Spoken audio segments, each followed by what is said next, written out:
So in this video we're going to be looking at painting a super Sculpey sculpture with oil paints. Now this is a sculpture that I made for my fiance for Christmas. It's actually based on this video of a bat eating a grape, which as you can see is pretty cute. She saw it on Facebook and really loved it, so I thought, well, that's going to be a good basis for a present. So the piece here obviously isn't quite finished. I'm almost done with the sculpting here, and I still need to cook the piece in the oven.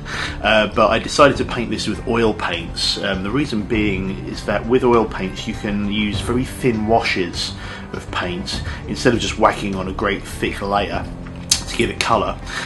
What you can do is build up very slow washes of paint, so instead of having one thick colour you have a gradient or a very subtle effect of many colours, and it can help to make things look a little bit more realistic and a little bit more textured.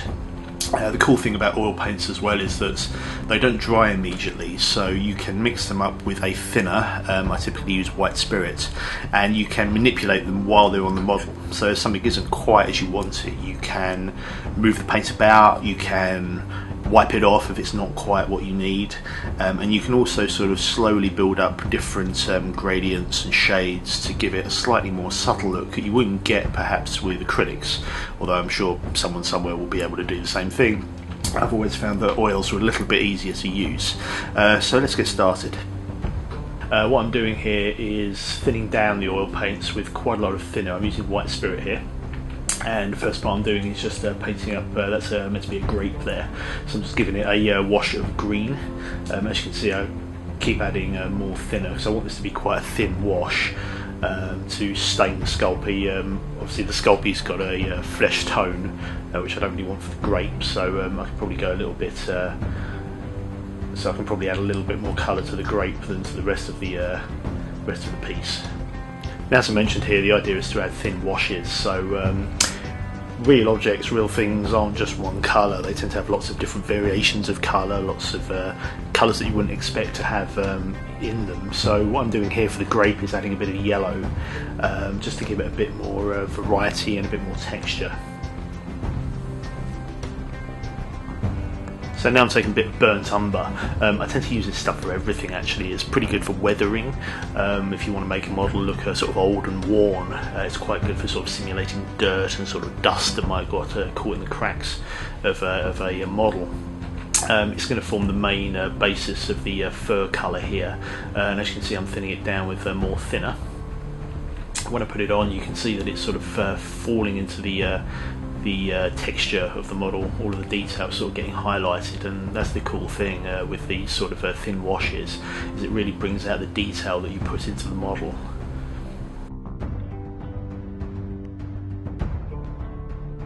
Incidentally, these little pots that I'm using to mix up the paints are actually intended for tattoo ink, but they're quite handy. You can get hundreds of them for not much money, so they're really handy for just mixing up paints. They're sort of a one-use deal, but I found myself using them quite a lot.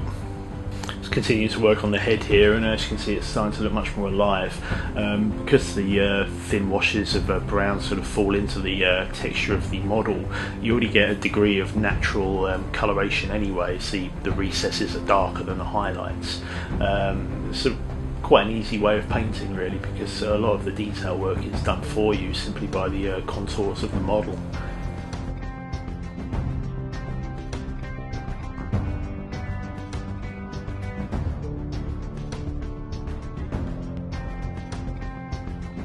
So I'm now going to mix up some black. This is going to be for the bat wings.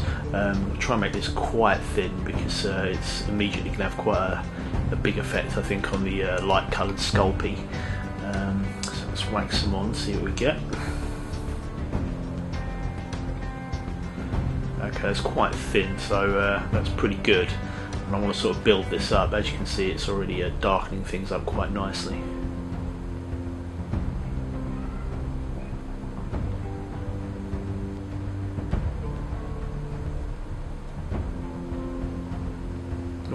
Bit darker there. The good thing about this sort of stuff is that even if you do go a bit overboard, I mean I might have got a bit too strong there, you can still wipe it off, and if you really get it wrong you can just add some more white spirit to thin it down again. Starting to add a bit of black to the nose and mouth now. As the paint's only thin, it doesn't really matter too much if I get some on the fur. If anything, it will help it blend together a little bit better. You need to be careful not to get any on lighter areas though, like the tongue and the grape here. The colour's a bit too much of a contrast, and I think it might be a little bit difficult to remove if I make a mistake.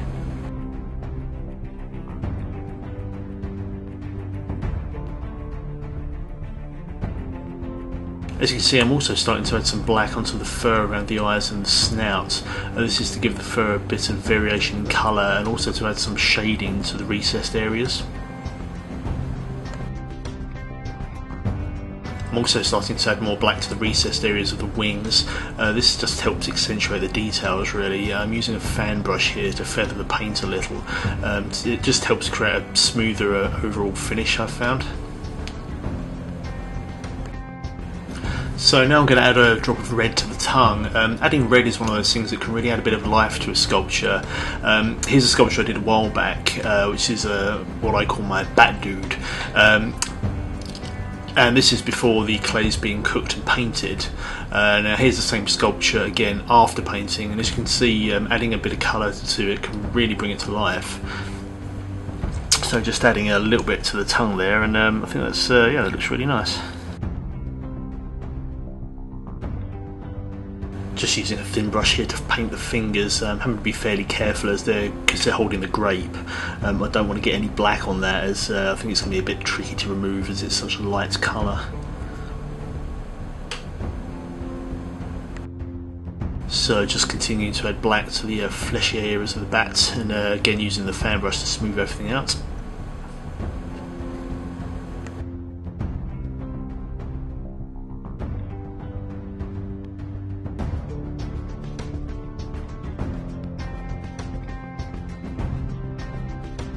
I'm adding more black to the recessed areas again here.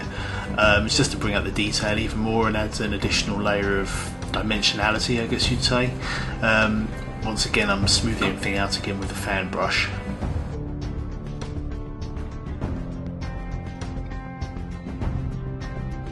Okay, so looking pretty good there. I'm fairly happy with it. I think the last thing to do is to add a little bit of red to the ears. Ears are an area that tend to have a lot of blood vessels in them, so they're usually quite red, and adding some red here should add a bit more life to the sculpture, I think.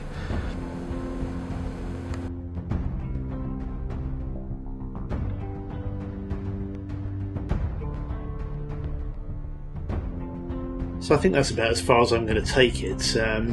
You can keep adding detail and keep going, but there comes a point where you just have to sort of stop, and it's very easy to overdo it, so I think I'm going to leave it there. So there's my finished piece. I have to say, it's probably actually one of the cutest things I've made. Even when I try to make things that look nice, they often end up looking relatively creepy. But this actually looks pretty good, I think. I like the way the details come out. I like the look of the... I've put some glass eyes in there as well, which give it an additional touch of life, I suppose, as well. I try to keep detail in as well, so he's got his sort of wrinkled bat wing back there as well. But yeah, overall pretty happy with it, and I think I might have to try and do a few more cute creatures in the future. And the last thing I did was to create a little coffin shaped box to hold it.